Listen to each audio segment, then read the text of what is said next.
찬양 그리고 기도 감사드립니다. 이 시간 함께 하나님 말씀 나누도록 하겠습니다. 오늘은요 다니엘서 9장 1절부터 다루는 거는요 오늘 19절 말씀까지 다 함께 살펴볼 텐데, 함께 읽는 거는 1절부터 6절 말씀까지 먼저 읽고 그 다음에 17절부터 19절 말씀까지 읽도록 하겠습니다.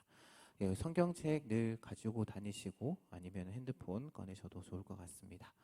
네, 한 절씩 교독하고요. 마지막 절은 함께 읽도록 하겠습니다. 19절은 함께 읽겠습니다. 메대 족속 아하수에로의 아들 다리오가 갈대아 나라 왕으로 세움을 받던 첫 해, 곧 그 통치 원년에 나 다니엘이 책을 통해 여호와께서 말씀으로 선지자 예레미야에게 알려주신 그 연수를 깨달았나니 곧 예루살렘의 황폐함이 70년 만에 그치리라 하신 것이라. 내가 금식하며 베옷을 입고 죄를 덮어쓰고 주 하나님께 기도하며 간구하기를 결심하고 내 하나님 여호와께 기도하며 자복하여 이르기를, 크시고 두려워할 주 하나님, 주를 사랑하시고 주의 계명을 지키는 자를 위하여 언약을 지키시고 그에게 인자를 베푸시는 이시여, 우리는 이미 범죄하여 패역하며 행악하며 반역하여 주의 법도와 규례를 떠났사오며 우리가 또 주의 종 선지자들이 주의 이름으로 우리의 왕들과 우리의 고관과 조상들과 온 국민에게 말씀하는 것을 듣지 아니하였나이다. 쭉 나가서 이제 17절부터 읽도록 하겠습니다. 네, 17절입니다. 그러하온즉 우리 하나님이여, 지금 주의 종의 기도와 간구를 들으시고 주를 위하여 주의 얼굴빛을 주의 황폐한 성소에 비추시옵소서. 나의 하나님이여, 귀를 기울여 들으시며 눈을 떠서 우리의 황폐한 상황과 주의 이름으로 일컫는 성을 보옵소서. 우리가 주 앞에 간구하옵는 것은 우리의 공의를 의지하여 하는 것이 아니요 주의 큰 긍휼을 의지하여 함이니이다. 함께 읽겠습니다. 주여 들으소서. 주여 용서하소서. 주여 귀를 기울이시고 행하소서. 지체하지 마옵소서. 나의 하나님이여, 주 자신을 위하여 하시옵소서. 이는 주의 성과 주의 백성이 주의 이름으로 일컫는 바 됨이니이다. 아멘. 오늘 19절 말씀까지 다 다룰 텐데요. 오늘 읽었듯이 이제 다니엘의 기도에 대한 그런 내용입니다. 우리가 이제 통성 기도할 때 그렇게 많이 이야기를 하죠. 주여 삼창하겠습니다 라고 이야기를 할 때에 그 주여 삼창이 어디에서 나왔냐면은 오늘 19절 말씀에서 나왔습니다. 주여 들으소서, 주여 용서하소서, 주여 귀를 기울이시고 행하시옵소서. 이걸 보고 이제 주여 삼창하고 이제 통성 기도 하시겠습니다 라고 이야기를 하고 기도를 하죠. 어쨌든 그거는 여담이고요. 어쨌든 여기서 나왔다라는 거 좀 아셨으면 좋겠고, 오늘 이제 다니엘이 이제 하나님 앞에 그동안 환상을 보고 나서 이제 기도한 그런 내용들이 나와 있습니다. 그러면 다니엘이 왜 오늘 말씀에 나오는 기도를 하게 되었을까? 그 배경부터 좀 살펴보게 되면 1절, 2절의 말씀을 보게 되면 예레미야의 그 70년, 그러니까 포로로 끌려가서 70년이 지나면 다시 유대 땅으로 돌아올 것이다 라는 그런 예언이 등장을 합니다.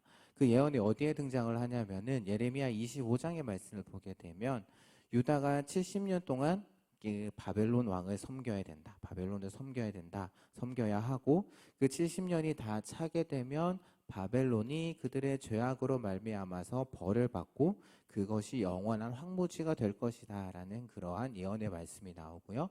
또 예레미야 29장의 말씀을 보게 되면 바벨론에서 70년이 차면 여호와께서 그 유대인들을 예루살렘으로 데리고 올 것이다 라는 그런 약속의 말씀. 그래서 그때까지 너희가 있는 그곳에서 평온히 그곳 가운데서 살라라고 하시는 그러한 말씀이 나옵니다. 그래서 그 약속의 말씀을 이제 예레미야를 통해서 하시게 되는데요.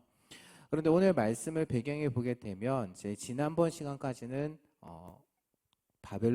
바벨론의 벨사살 왕이었습니다. 8장 말씀까지는. 그런데 오늘 9장의 말씀을 보게 되면 바뀌죠. 메대 족속 아하수에로의 아들 다리오, 즉 메대 사람 다리오가 갈대아 나라, 즉 이제 메대의 왕으로 세움을 받던 때입니다.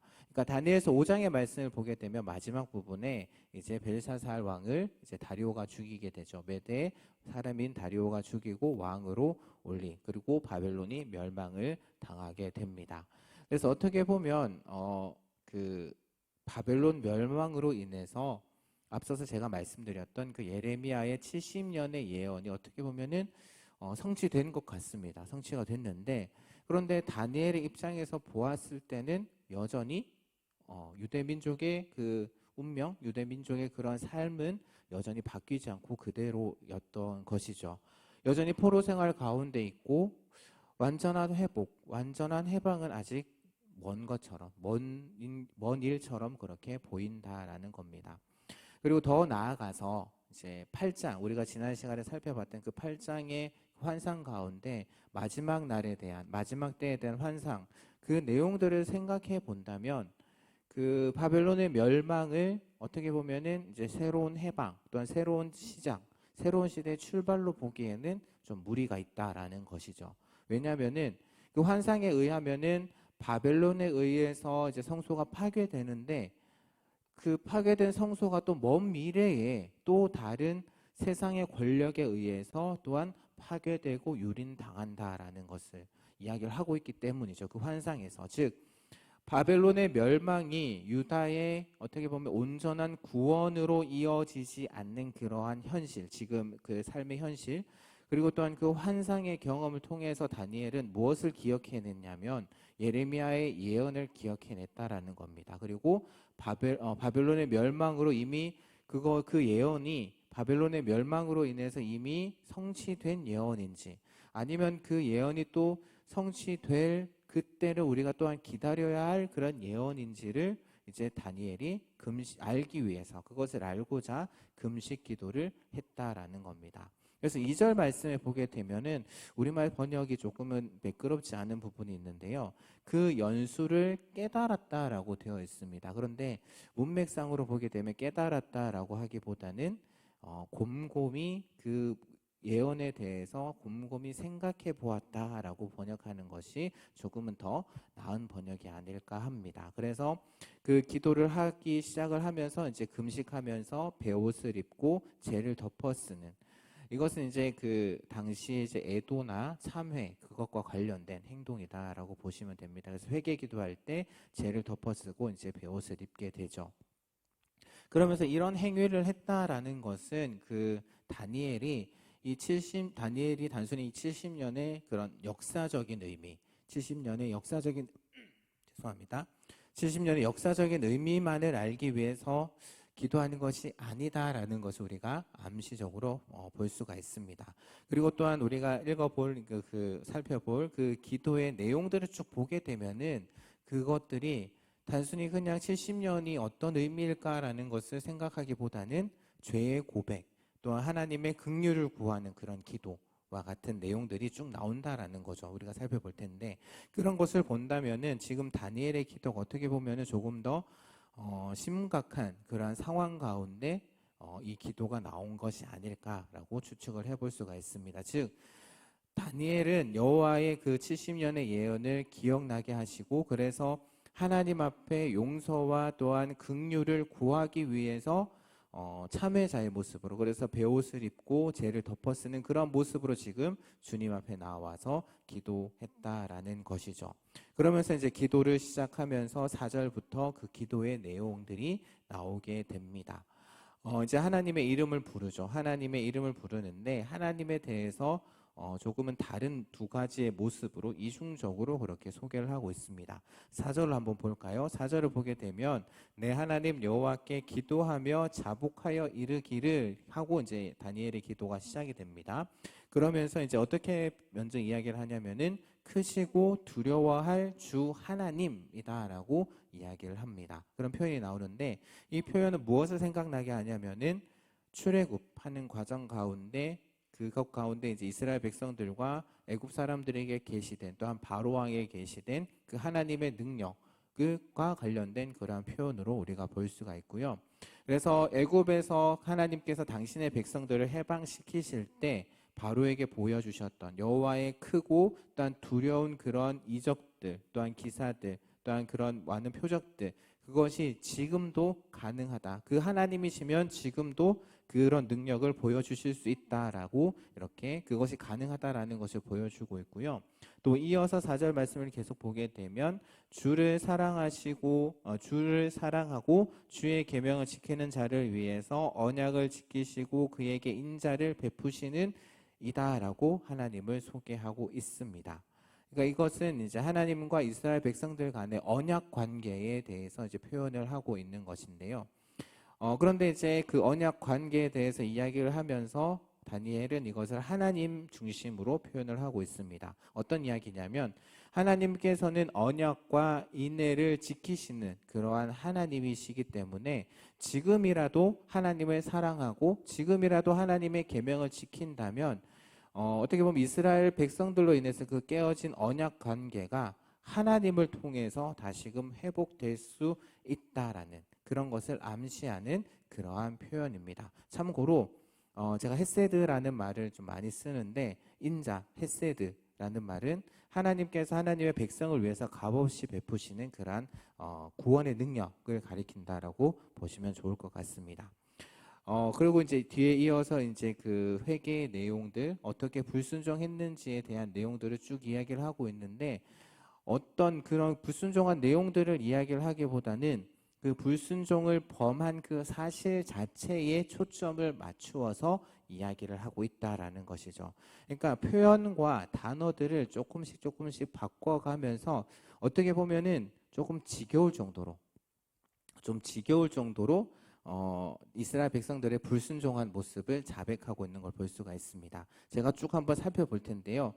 잘 따라오시기를 바랍니다. 성경 보면서 한번 따라가 볼게요. 5절의 말씀을 보게 되면 우리는 여호와의 법도와 규례를 떠났다라고 그렇게 자백을 하고 있고요. 11절에서는 그분의 율법을 범하고 우리가 치우쳐 갔다. 10절에서는 그분 즉 하나님의 예언자들을 통해서 세우신 율법을 우리가 행하지 않았다. 또 우리 즉 이스라엘 백성들이 하나님의 목소리뿐만 아니라 하나님께서 보내신 종의 목소리까지 듣지 않았고 그래서 우리가 범죄하고 패역하였고 행악하였고 반역하였다. 또한 7절에서는 우리가 하나님께 배신을 저질렀다. 하나님을 배신했다. 8절에서는 하나님께 범죄했다. 9절에서는 하나님께 패역했다. 라는 이런 표현들 그래서 반복해서 계속해서 나오면서 이스라엘 전체가 죄에 사로잡혔다라는 사실들이 거듭 강조가 되고 있습니다. 그럼 누가 이런 것들을 저질렀느냐? 6절의 말씀을 보게 되면 우리의 왕들과 우리의 고관과 우리 조상들과 온 국민, 또 7절의 말씀을 보게 되면 유다 사람들과 예루살렘 거민과 이스라엘이 가까운 곳에 있는 자들이나 먼 곳에 있는 자들, 8절에 우리 왕들과 우리 고관들과 조상들 다시 한 번 더 나오죠. 그리고 11절 말씀을 보게 되면 온 이스라엘이 모두 여호와께 죄를 범했다라고 그렇게 고백을 하고 있습니다. 그래서 쭉 11절까지는 죄에 대한 그런 고백에 대해서 쭉 길게 이야기를 하고 있으면서 유다 백성에 의해서 일어난 이런 죄들을 고백하고 나서 다니엘이 무엇을 인정하냐면은 하나님께서 그래서 이 범죄한 이스라엘 백성들에게 죄를 심판을 행하신 것에 대해서 그것이 그 심판이 불공평합니다라고 이야기를 한 것이 아니라 그 심판이 정당합니다라고 인정을 하게 되는 거죠. 그래서 유다의 멸망 그리고 유다의 멸망으로 인해서 그런 유배를 당한 것은 죄악을 떠나서 진리를 깨닫는 것을 거절하고 하나님과의 언약 관계를 파괴했던 이스라엘 백성들을 징벌하시는 그 하나님의 공의로운 사건이다. 그래서 그것을 통해서 우리가 지금 이 땅으로 끌려오게 되었다라고 고백을 하고 있는 것이죠. 그리고 그 내용들은 하나님께서 일찍이 모세를 통해서 이야기를 하셨습니다. 너희들이 이 땅에서 이런 죄를 저지르게 되면 내가 너희들을 먼 곳으로 옮겨버리시겠다.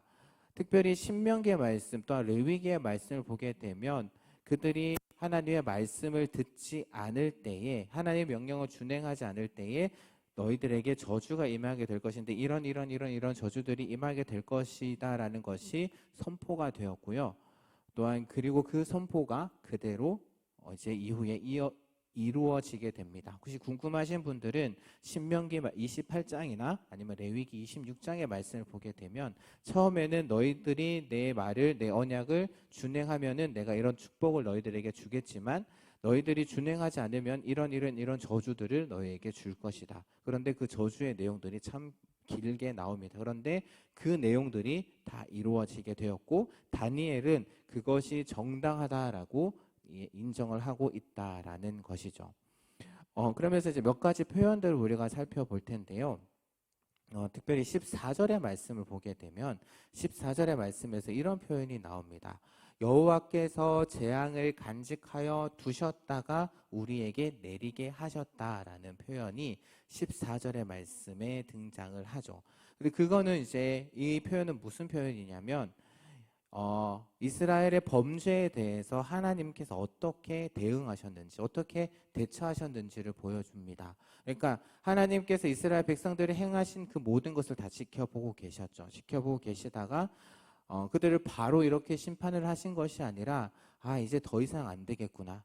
이 백성들이 더 이상 안 되겠구나. 그래서 그 한계를 넘어서 이제 이 백성들이 더 이상 돌이킬 수 없다라고 하나님께서 판단하셨을 때 심판을 내리셨다라는 겁니다. 즉 하나님께서는 어떻게 보면 오래 참으시는 분이시죠. 오래 참으시는 분이시지만 결코 그 죄에 대해서 간과하고 그냥 넘어가는 분은 아니다라는 것을 여기서 우리는 또한 확인해 볼 수가 있습니다. 그러면서 이제 15절부터 말씀을 보게 되면 다니엘이 하나님께 간구할 때 이스라엘은 언제나 주의 백성으로 등장을 하고요. 예루살렘은 주의 성 그리고 주의 이름으로 일컫는 성이다라고 표현이 되고 있고 또한 그 예루살렘에 있는 성소 그거는 주의 거룩한 산 또는 아니면은 주의 황폐한 성소라고 부르고 있습니다. 이렇게 표현을 하면서 다니엘이 의도하고자 강조하고 싶었던 것은 뭐냐면은 이 기도를 듣고 계시는 그 여호와와 이스라엘의 그런 관계, 특별한 관계를 강조하기 위해서 이러한 표현들을 쓰고 있는데요. 그래서 이스라엘 백성은 여호와 하나님의 백성이고 예루살렘은 그 하나님의 도성이고 또한 성소는 하나님의 성소다, 하나님의 것이다 라는 것을 거듭 이야기를 하면서 이 모든 것의 주인이신 그 하나님의 어떻게 보면 긍정적이고 즉각적인 개입을 호소를 하고 있다라는 겁니다. 그 가운데 이제 주의 이름으로 일컫는 이라는 그러한 표현들은 그 소유관계를 보여주면서 예루살렘 성 또한 이스라엘 백성들 또한 성소가 다른 것이 아니라 바로 하나님의 것이다라는 하나님께 속했다라는 것을 보여주는 그런 표현이고요. 그리고 또한 이 모든 상황 가운데 개입하는 그 동기, 그 무엇 때문에 개입하셔야 하느냐? 그것을 누구에게 찾고 있냐면은 철저하게 하나님께 찾고 있다라는 겁니다. 그러니까 우리의 죄와 우리의 조상들의 죄악으로 말미암아 이방 민족들에게 수치를 당하는데 그래서 여호와의 진노가 떠나는 것 그리고 여호와의 얼굴빛이 황폐한 성소에 비추기 전까지는 아무런 소망이 없다라는 것이죠.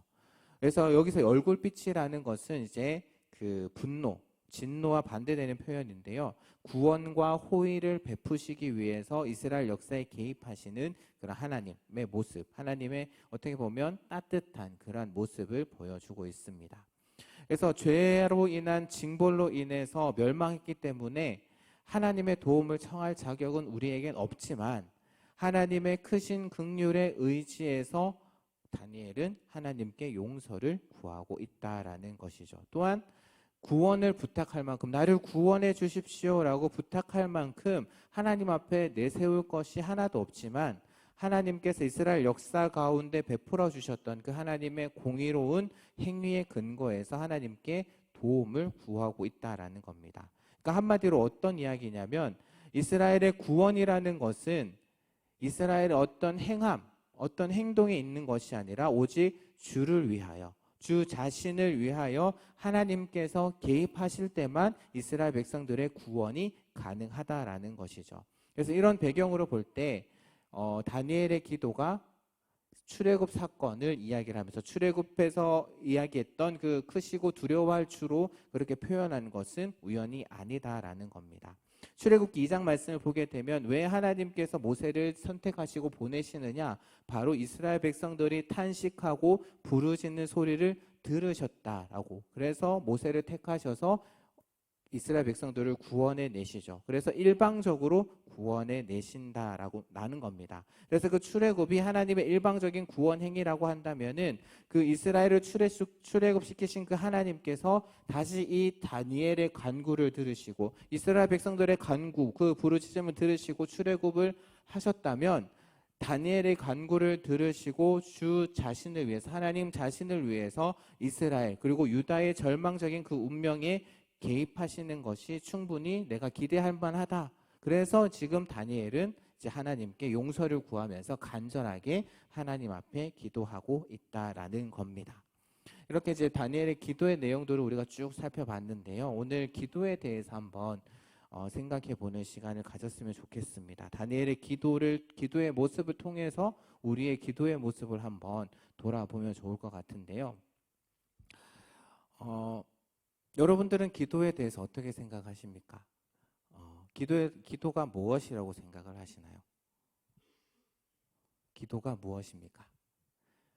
기도는 어떻게 보면 하나님께서 당신의 백성들에게 주신 아주 귀한 선물과 같은 것이죠. 그리고 우리는 그 기도를 통해서 하나님과 소통할 수 있습니다. 하나님과 교제할 수 있고요. 그리고 우리의 마음을 하나님께 아를 수가 있고 하나님과 대화를 나눌 수가 있습니다.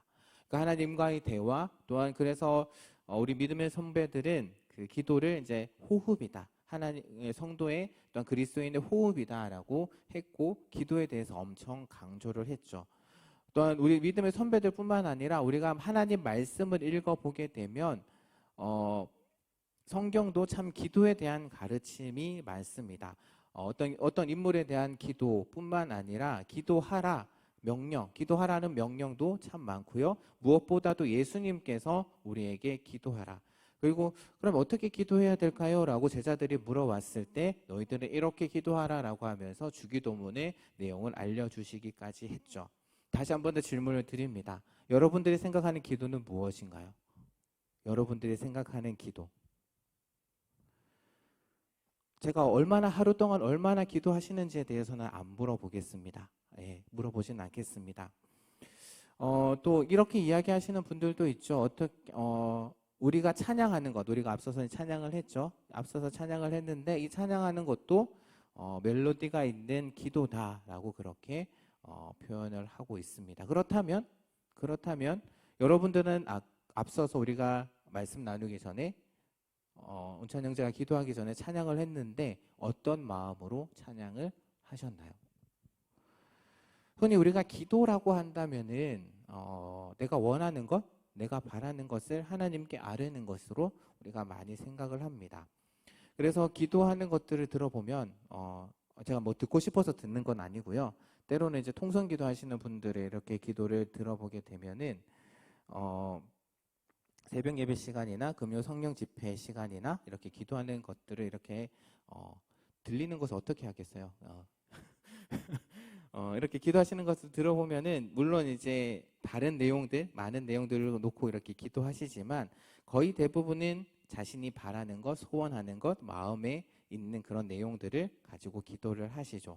그리고 내가 체험을 받고 싶어 하는 것, 또 자신이 소망하는 것, 내가 이루고자 하는 것을 놓고 이렇게 하나님께 아뢰입니다. 근데 여기서 제가 말씀드리는 기도는 이제 앞에 나와서 말하는 대표 기도는 아닙니다. 그것을 아시고 자신이 원하고 자신이 소망하는 것을 이루길 원하는 것을 우리가 기도라고 많이 이야기를 하죠.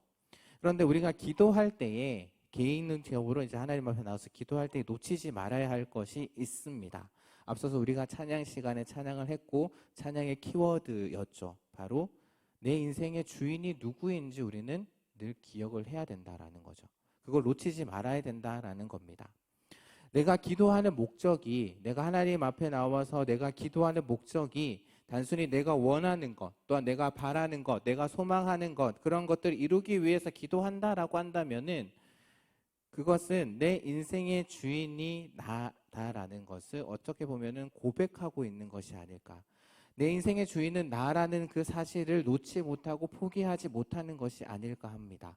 그래서 내가 아무리 열심히 기도하고 내가 아무리 많이 기도하고 내가 아무리 성실히 기도 생활을 아침에 일어나서 하고 저녁에 자기 전에 기도하고 내가 정말 하나님 앞에 나와서 성전에 나와서 내가 있는 그곳에서 열심히 내가 기도한다라고 할지라도 그래서 다른 사람들로부터 정말 저 사람 정말 기도 열심히 하니까 참 신실한 사람이다, 참 경건한 사람이다 라고 그렇게 칭찬은 들을지 몰라도 내가 기도하는 그 목적이 기도하는 이유가 단지 하나님께서 내 기도에 응답하셔서 내가 소원하는 것을 이루는 그런 것이다 라고 한다면은 그 사람은 여전히 내가 나의 주인됨을 포기하지 못하는 그러한 사람이 아닐까 합니다.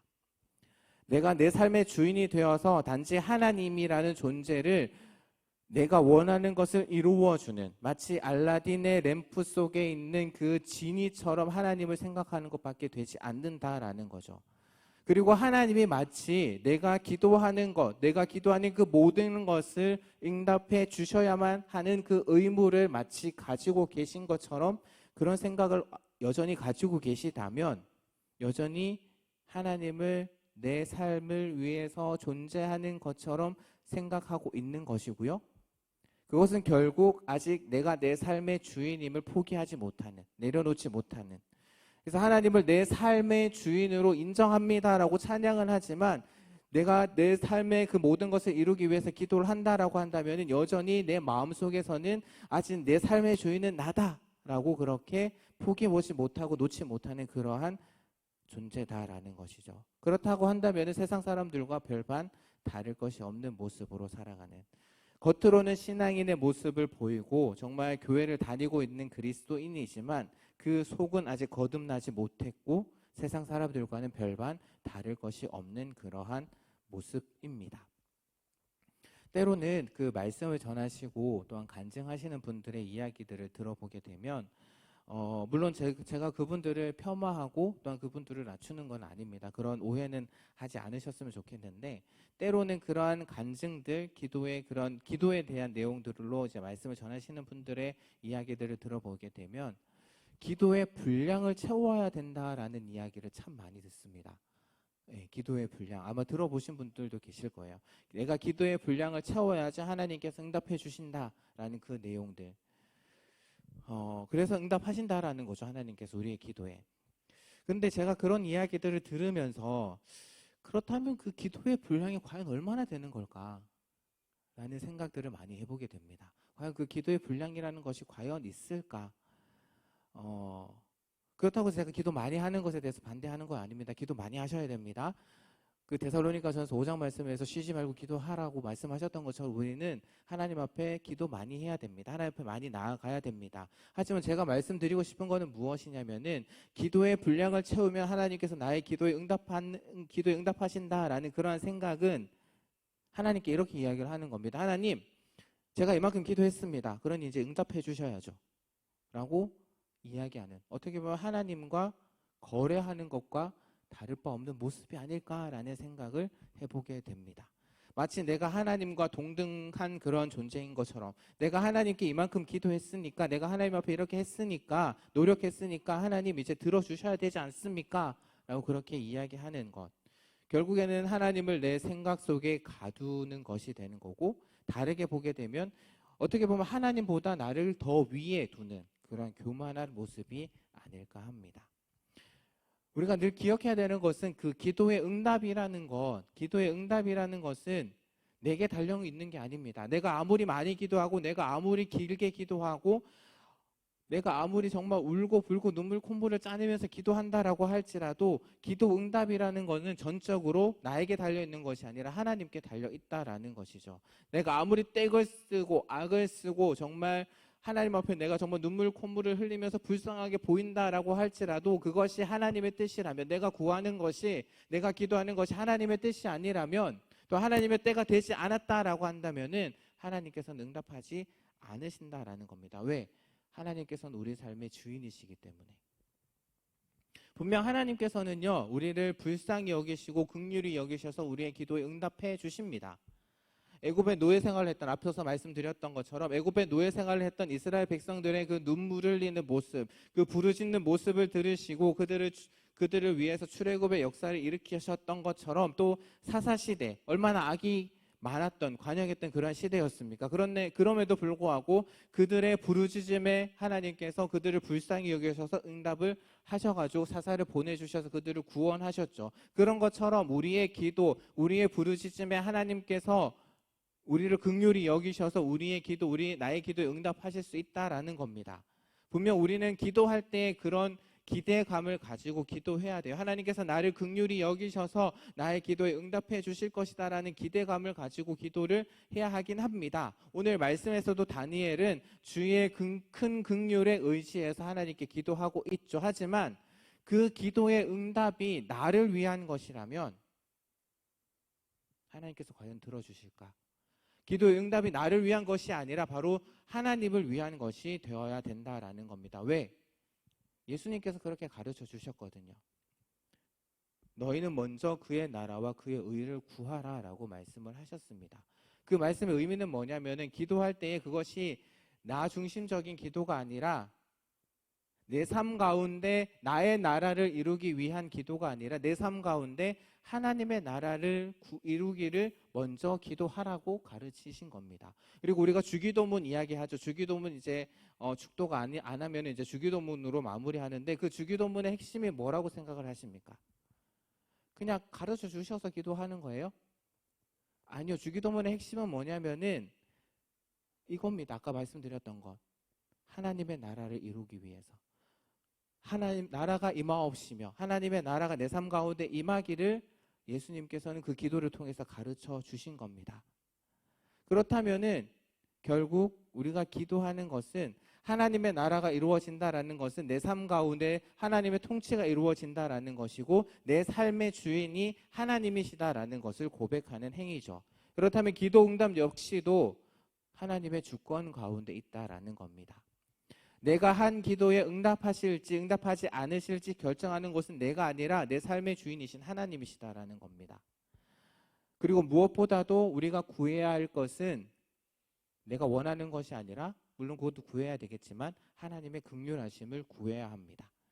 하나님 우리를 긍휼히 여기시기에 우리를 불쌍히 여기셔서 응답하시는 거예요. 우리 기도에 응답하시는 동기는 우리를 긍휼히 여기시는 하나님께 있다라는 겁니다.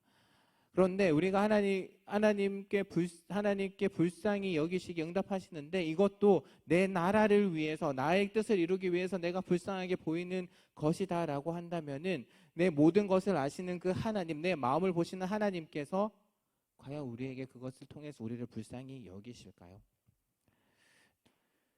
그래서 나의 연약함, 나의 죄 많음, 오늘 다니엘이 죄에 대해서 많이 고백을 하고 있잖아요. 나의 죄 많음, 결국 그것은 어디까지 나아가냐면 결국 나라는 존재는 답이 없구나라는 것까지 그것을 인정하고 결국 우리는 내 모든 것을 다 내려놓고 하나님 앞에 나아가서 기도해야 합니다. 그렇기에 기도라는 것은요, 어떻게 보면 내 자신의 힘을 빼는 그러한 시간입니다.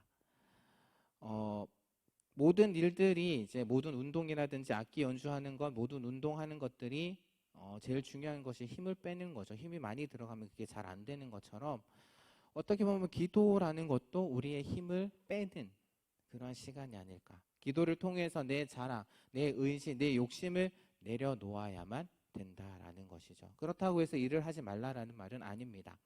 결국 나의 공로가 아닌 하나님께서 우리의 삶에 역사하시도록 하나님께서 나를 불쌍히 여기셔서 내 삶에 개입하시도록 길을 열어드리는 것.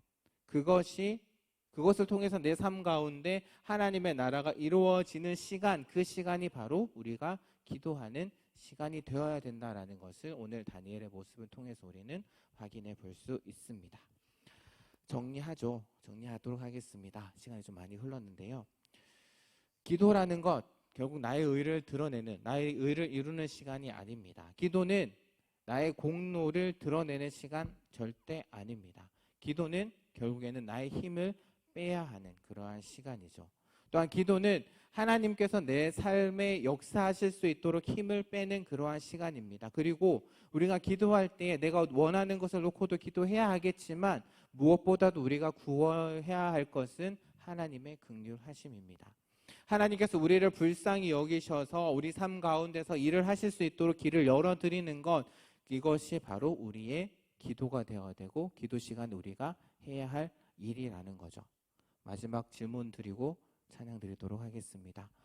여러분들의 기도는 어떠십니까? 이제 하나님께 찬양 드릴 텐데요. 우리는 하나님 앞에 죄인일 뿐입니다. 오늘 다니엘이 고백했던 것처럼 우리는 하나님 앞에 죄인일 뿐이고, 어떻게 보면 죄인인 우리가 하나님 앞에 기도할 수 있는 것도 하나님께서 우리에게 주신 큰 복이 아닐까 합니다. 우리에게 주신 그 특권인 기도, 여러분들은 어떻게 그 시간을 보내고 계신가요?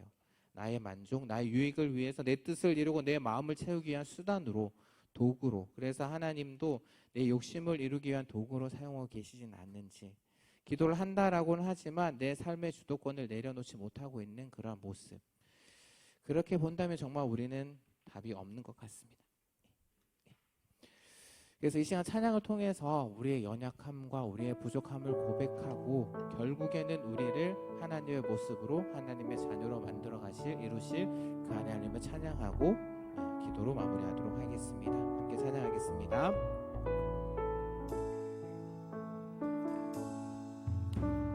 주여 우린 연약합니다. 우린 오늘을 힘겨워 합니다.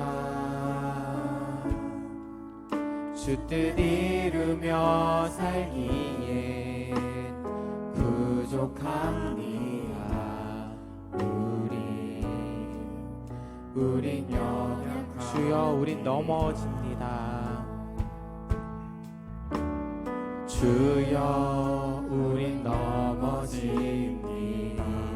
오늘 하루 또 실수합니다.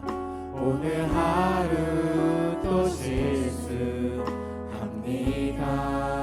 주의 긍휼을 구하는, 주의 긍휼을 구하는 죄인입니다.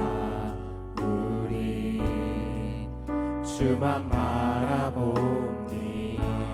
한없는 주님의 은혜, 한없는 주님의 은혜,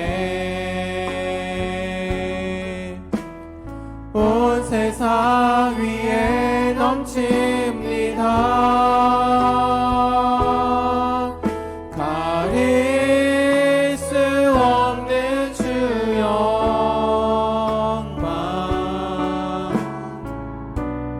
온 땅 위에 충만합니다.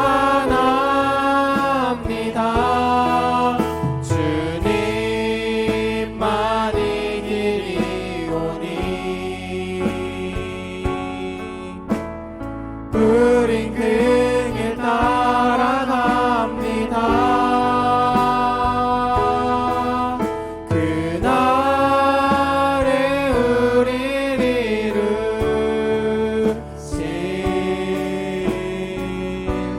주는 완성, 한없는 주님의 은혜, 한없는 주님의, 온 세상 위에 넘칩니다.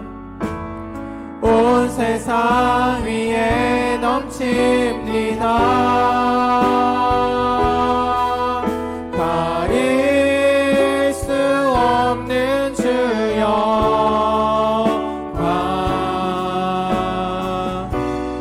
온 땅 위에 충만합니다. 주님만이 길이오니 우린 그 길 따라갑니다.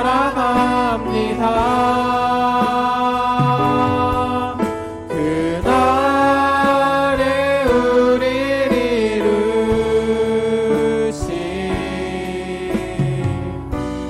주는 완성합니다. 오늘 기도에 대한 말씀을 함께 나누었는데요. 이 시간에 통성기도는 하지 않도록 하겠습니다. 오늘 말씀드렸던 것들 늘 생각하시면서 제가 다시 정리해서 단톡방에 올려드릴 텐데요. 이제 앞으로 여러분들의 기도 생활이 오늘 다니엘의 모습처럼 그런 기도의 생활이 되기를 원합니다. 힘을 빼는 시간, 내 욕심과 내 의지와 나의 의와 내 생각을, 내 주권을 내려놓고 하나님의 나라가 이루어지기를 그렇게 기도하는 여러분들 되었으면 좋겠습니다. 그렇다고 해서 내가 원하는 것 간구하지 말라라는 얘기는 아닙니다. 간구해야죠. 하지만 그 기도의 응답을 나에게 있는 것이 아니라 하나님께 달려있다라는 것, 그것을 늘 기억하면서 또한 그 기도를 통해서 하나님께서 내 삶의 역사하심을 볼 수 있고 또 하나님 나라가 이루어지는 것을 볼 수 있는 그런 저 여러분들 되었으면 좋겠습니다. 이 시간 제가 마무리 기도하고 헌금 위해서 기도하고 축도하면서 마무리하도록 하겠습니다. 하나님 아버지 감사합니다. 오늘 우리가 말씀을 통해서 다니엘의 기도의 모습을 살펴보았습니다. 그리고 또한 우리의 기도의 모습들을 생각해 보았습니다. 결국 기도는 하나님께서 우리에게 주신 귀한 선물이고 또한 특권이고 복입니다. 그럼에도 그동안의 우리의 기도의 모습들을 보게 되면 내 나라를 이루기 위한 그런 수단으로서 기도를 사용하진 않았는지, 하나님의 백성임에도 불구하고 하나님께서 주인이십니다라고 찬양함에도 불구하고 마음속 깊은 곳에서는 하나님을 주인으로 인정하지 않고 오히려 내 욕심을 채우기 위한 그런 도구로 기도를 사용하지 않았는지 우리들의 모습을 되돌아봅니다. 하나님, 오늘 다니엘이 하나님 앞에 기도했던 것처럼 하나님의 긍휼하심에 의지해서 하나님께 기도했던 것처럼 우리의 기도도 주님의 긍휼하심을 구하는 기도가 되길 원합니다. 주의 긍휼하심을 구하는 기도도 내 뜻을 이루기 위한 것이 되지 않게 하여 주옵소서. 또한 나의 기도의 시간이 나의 연약함, 나에게 답이 없음을 고백하는 시간, 또한 인정하는 시간이 되게 하시고 나의 힘을 빼고 내 욕심, 내 의지, 내 생각, 내 주권을 내려놓는 시간이 되게 하여 주옵소서. 그래서 그 기도를 통해서 하나님이 내 삶에 역사하시는, 개입하시는 길을 열게 하시고 또 그것을 통해서 내 삶 가운데 역사하시는 그 하나님, 또 하나님의 나라를 이루어 가시는 그 하나님의 모습을 경험하고 그 하나님을 증거할 수 있는 우리 모든 귀한 청년들의 삶이 되게 하여 주옵소서. 이 시간 청년들이 믿음의 고백으로 하나님 앞에 귀한 예물 드립니다. 하나님께서 기쁘게 받아주시고 청년들의 삶 가운데 늘 함께 하셔서 푸른 초장과 실만한 물가로 인도하여 주시고 우리 청년들을 통해서 하나님의 뜻을, 하나님의 나라를 이루어 가 주시옵소서. 그리고 또한 그 삶을 통해서 하나님 홀로 영광 받아 주시옵소서. 감사를 드리며 이제 우리를 구원하여 주신 주 예수 그리스도의 크신 은혜와 하나님 아버지의 영원하신 사랑하심과 성령 하나님이 지키시고 보호하시는 그 놀라우신 은혜가 기도할 때에 나의 힘을 빼고 하나님의 주권을 인정하며 기도를 통해서 하나님께서 내 삶에 역사하는 그 길을 열며 또한 이를 통해서 하나님의 나라를 이루며 그것을 통해서 하나님께 영광 올려드리기로 다짐하며 돌아가는 우리 모든 귀한 청년들의 삶 가운데 이제로부터 영원토록 함께 하실지어다. 아멘.